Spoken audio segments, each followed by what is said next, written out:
For sure. Hello, my friends.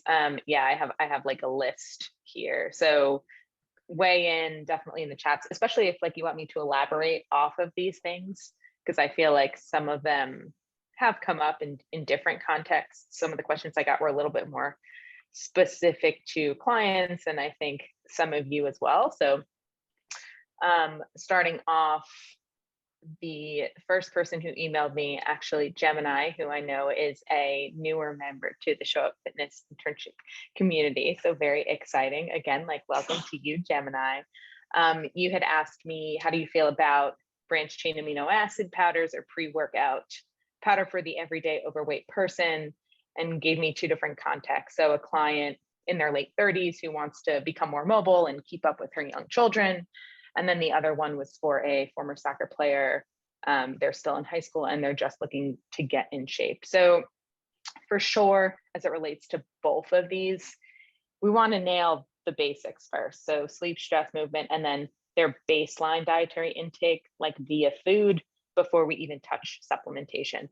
But I would say in the context of these two specific supplements you asked me about, branched chain amino acids and pre-workout powder, neither of those things are necessary. And a lot of times you're just wasting money on something that would be best spent towards actual food that you would be eating. So I wouldn't worry about either one of those. Yeah, I think don't worry about that. Focus on food for sure.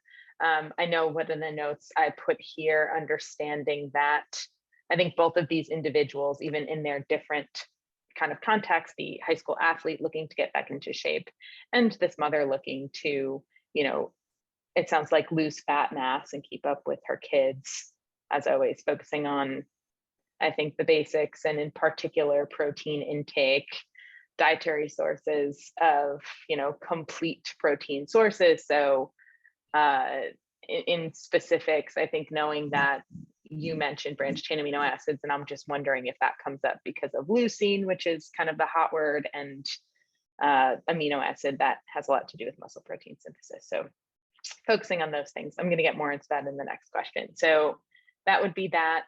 Then Lauren had questions about another context. So she was asking basically about a slow metabolism. So the first question here is, my friend says she's having a hard time losing weight and said she has a slow metabolism. Is there anything she can do to get a faster metabolism, or is it just eating more and moving? And the short answer to this is it's more complicated than that. I think kind of within that note, someone else asked me about, if, where is it? Let me see. I think if this idea of like, metabolic damage, I kind of want to just touch on them both, because this idea of having a slow metabolism or your metabolism being broken, or hashtag metabolic damage, which is a relatively common topic right now. It's important to understand like what that is and what it's not.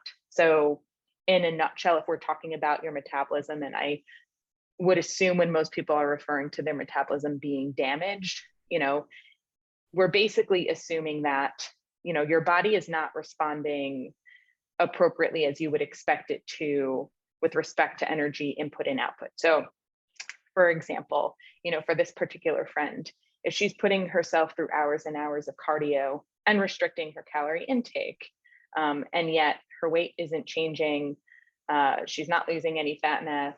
In fact, she may even be gaining, which theoretically seems impossible, right? As many of us know, this can happen. And if this person is expressing that that's their case, then that may be what they're referring to, in the sense that they feel like their metabolism is broken or they're experiencing this metabolic damage. All of which is to say, in terms of addressing that and improving it, we know that there's things that we can do to help boost our metabolism. So, just movement in general is not the case. Like specifically, we need to work on building lean body mass. So focus on weight-bearing exercise and heavier weight training. And then from the dietary standpoint, where I often see this is in particular with women. So this particular friend, maybe she has been restricting her intake for a long period of time, or she's been yo-yo dieting. And so what we need to do is actually spend more time working towards an energy equilibrium standpoint and a refeed, if you will, before she goes back into trying to diet. And first off, I think before all of that, let's rule out that she doesn't have hypothyroidism or any type of issues. That would be true damage to your metabolism. And if someone at all ever presents to you as if that's something they're concerned about, then have them reach out to their doctor and get some labs done. It's not going to hurt, but most likely that's not the case. I think, as discussed, I often see it in context of like extreme dieting, and their metabolism's not broken. We just need to refeed them, and they need to be a little bit more patient with their process. So I wanted to tie those two together because I felt like there was quite a bit of overlap there.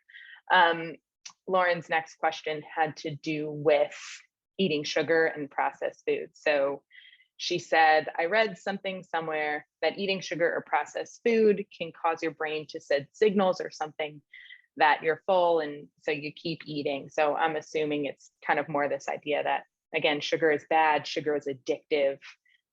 Let's talk through this. I think this is another hot topic.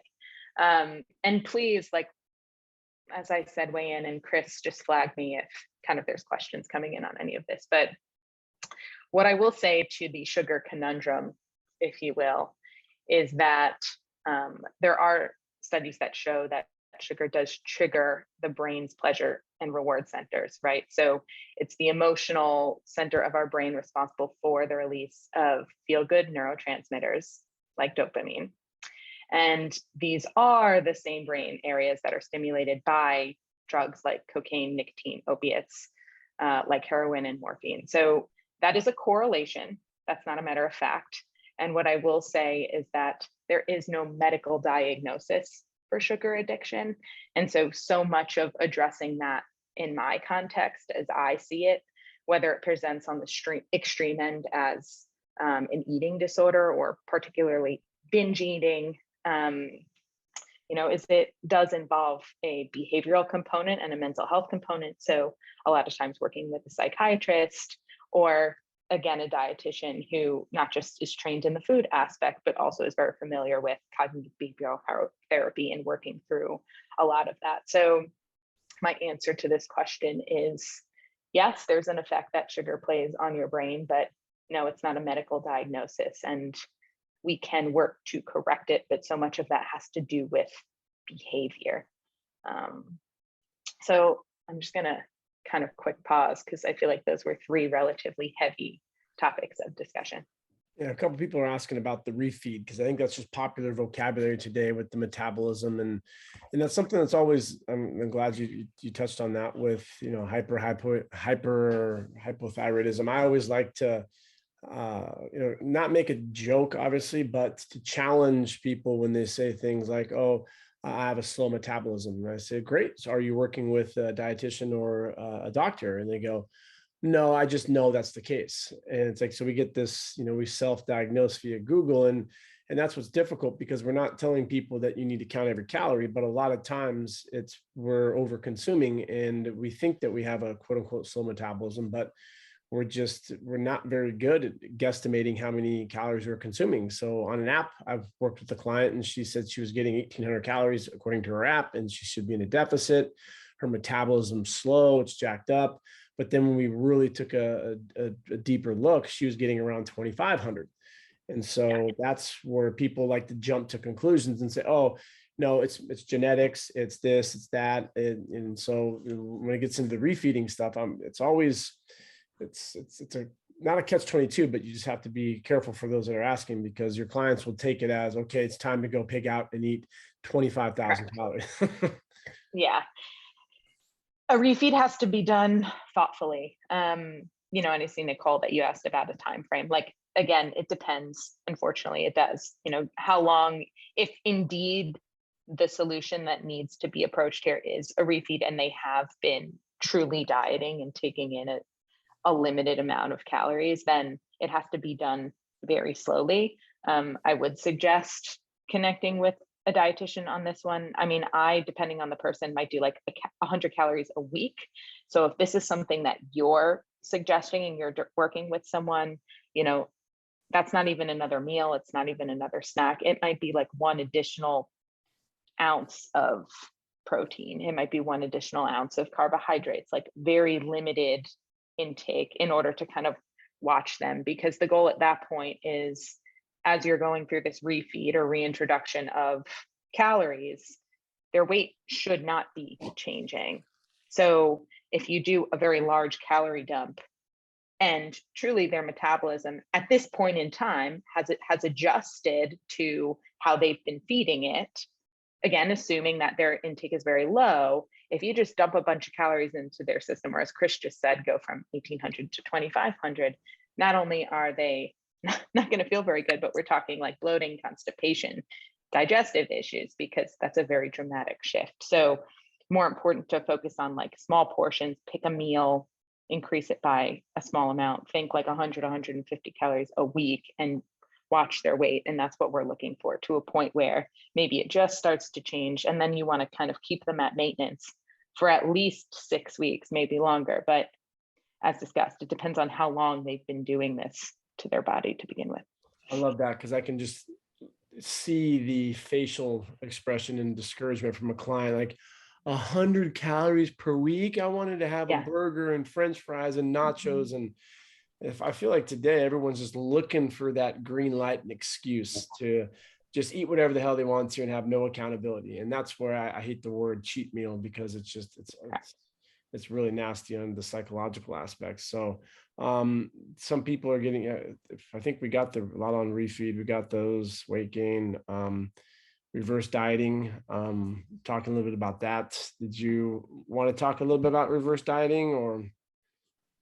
Sure. I mean, again, if you think about dieting in its essence, it's decreasing our calorie intake and or increasing our energy expenditure, ultimately creating the imbalance. So we are taking in less than we are expending. So if we talk about this idea of reverse dieting, we're switching the scales there, right? We want to bring back our body to equilibrium, be diet and or exercise, potentially to go through like a mass building phase where we want to end up in a surplus.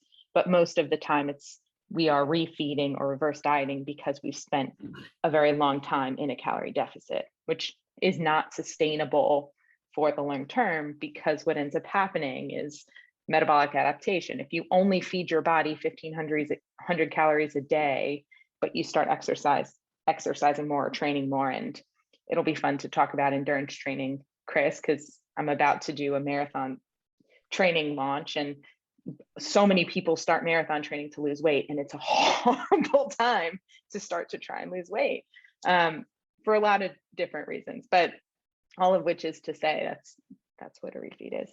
And Gabby, I know you asked about, do they need to count calories?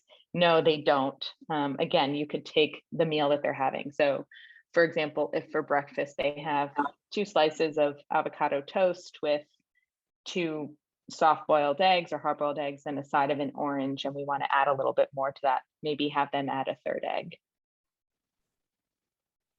It could be that simple. Just pick the meal and adjust the meal accordingly.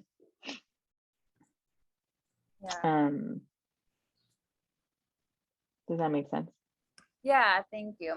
I think counting calories would be easier, but then if you have an idea of what they're eating, you can just, again, like you mentioned, just add a little bit to what they're eating. Yeah, and listen, like you can count calories. It's just that it's not appropriate with everybody, and so you just have to be thoughtful and intentional about when that specific tool gets used. So if it's someone who isn't necessarily accustomed to tracking, or it may be triggering for any reason, then you can definitely do it without having them physically utilize numbers as a way to hold themselves accountable.